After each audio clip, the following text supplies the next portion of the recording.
Hey guys, what is up? Welcome back to the channel. It's an episode here on Custom Carbros, and in this episode, we're going to be jumping back onto the one wheel. This is the final one wheel part, at least for now, and we're going to be installing the wheel and doing a final assembly and a test drive. So without further ado, let's go ahead and jump right in.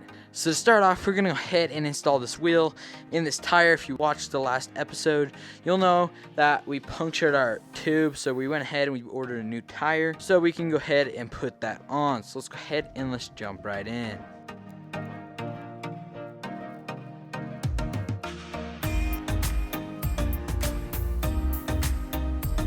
Now that we got the wheel mounted, let's go ahead now and mount the motor to the wheel, and then we'll go ahead and mount the rest of the assembly. Let's go ahead and let's keep on going.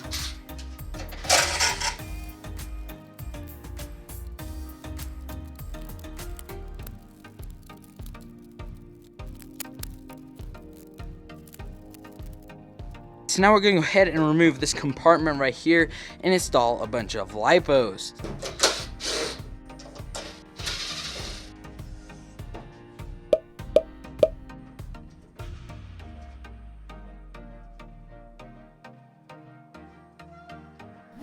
Alright guys, so we were testing this thing and it had power until all of a sudden it didn't and just entirely cut out, and I think we might have burnt out our buck converter. So we're gonna go ahead and we're gonna disassemble it, unsolder it, and then resolder it together, because I'm pretty sure a 24-volt motor can run off 12 volts.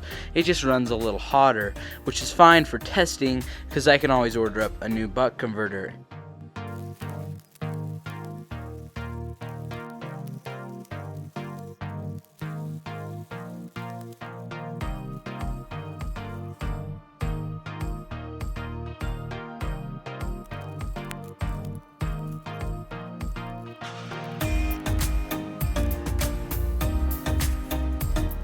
Alright guys, we started testing it. We figured out that the switch is bad, the push button switch right here. So we're going to go ahead and just bypass it for now. But we also won't run our battery dead because we're not using the step-up converter anymore, so we shouldn't even need it. We're going to go ahead and bypass that and we should be good to go. Hopefully. Alright guys, so we got it all assembled again and we were getting ready to test drive it, but then we realized that it's still underpowered, and I think the reason being is since we bolted the wheel right to the motor, I think it's pulling down on that motor shaft, which is hitting against the motor thingamabobbers, which is definitely jamming up the motor and making it really untorqueful. So we're going to go ahead now and plan how we're gonna put a bearing on the other side and figure out a way to get that pressure off of that motor so we can have that full rotation. I think I have an idea, so continue watching.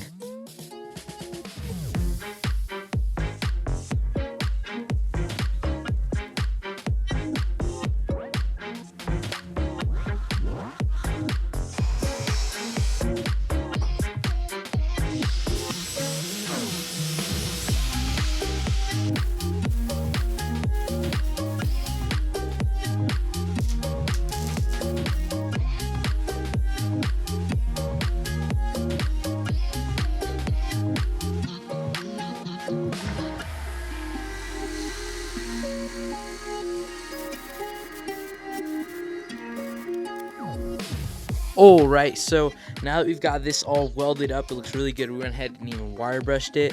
We're going to go ahead now, and we actually got to figure out a way to adapt from this big bar right here into this small motor shaft, and I think this might be our key. So it slips right on this, and it even keyed in, and we can bend it to the shape if we need to. But the problem is that I could try welding that to that, but then it's going to be really hard. So I'm thinking if I take the angle grinder right here and I put it in this bearing and I just rotate it while I'm angle grinding it, at least until it'll fit in a drill, and then we can go ahead and get it to this perfect size right here, and hopefully it'll be centered, so hopefully it'll work. But anyways, without further ado, let's go ahead and let's test our theory.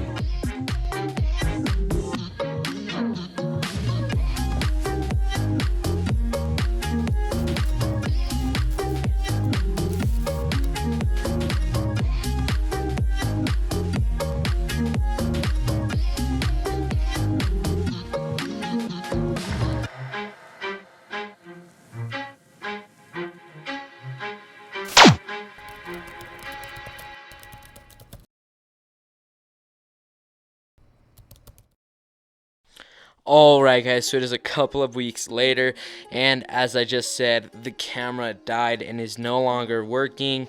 You can see it right here is a Canon SL2. So the last couple of weeks I've been saving my money, and I ordered myself a Canon M50, and that's what I'm shooting on right now. But we're gonna go ahead, we're gonna jump right in onto the Onewheel, and we're gonna add some gearing to this thing.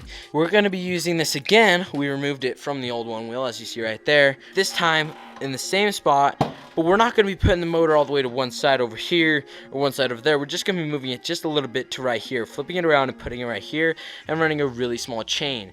Just adding that little bit of gear reduction, that's going to make a ton of difference. But anyways, without further ado, we're going to go ahead and we're going to just jump right in. Alright guys, so we went ahead and we mounted the little gear to the motor, as you can see right there. And now we need to go ahead and figure out how we're going to mount this giant gear right here to that little tiny shaft. And for that, we're going to need some kind of coupling. And what coupling specific? A gas coupling.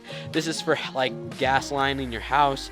And basically we're going to need to drill this hole just a little bit bigger so it'll slide over that, and then it'll drop right in here and weld right up. But anyways, without further ado, let's just keep on going.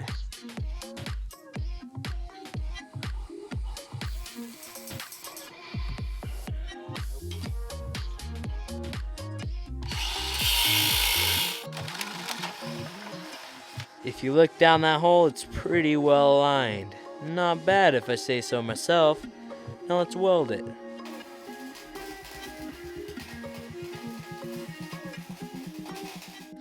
Alright guys, so we went ahead and we've got it all welded up. We just went ahead and dumped it in some water for about 10 minutes. But anyways, it's gonna be a wrap for tonight. I'm kind of getting tired. Catch you guys tomorrow. Alright guys, so it is the next day here, and we're gonna be jumping right back on. So we've got the sprocket done. We finished that yesterday. It just slides right on just like so. It's a little loose, but that's fine by me. We can line it up no problemo. But now we need to actually go ahead and mount the motor, because that's more important than mounting this gear, because we can slide this gear depending on where it needs to go. The motor is kind of in this fixed position of like right here. I'm trying to decide right now if I want to add another bar just to give it double stabilization. I don't know, probably not, because it catches a little on this side. So anyways, without further ado, let's go ahead and let's mount that motor and we'll get to going.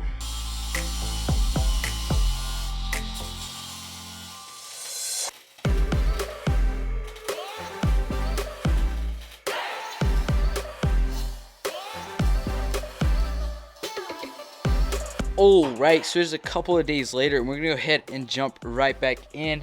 We had to order a couple of things. We needed to order a new switch. This is actually a car starting switch, or a push button, and we're gonna be using that for the remote.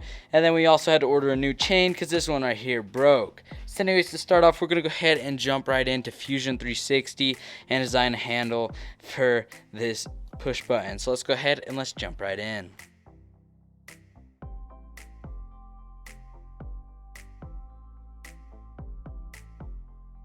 So now that we've went ahead and jumped into Fusion 360 and designed that, while that's printing, we're going to go ahead and we're going to actually shorten this chain, because right now it's a little longer than this one is.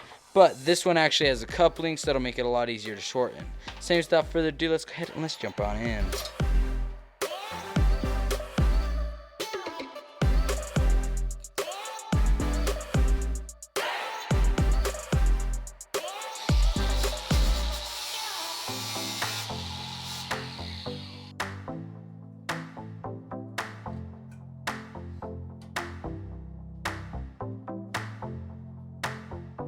Alright, so we went ahead and we got that chain thrown on, and now we're actually just waiting for that part to print, because as soon as that part finishes printing for this button, we should be good to test drive.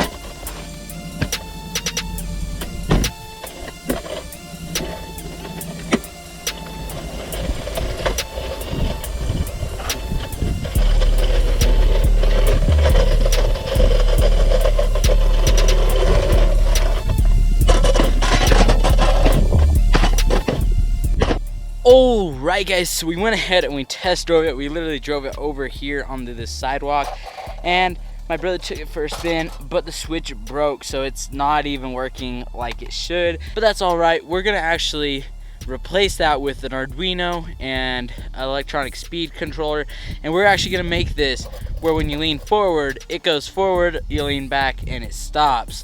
So make sure you guys stay tuned for that. Subscribe and turn on those notifications if you haven't already. But just like that, this video is over, and I'll see you guys in part 4.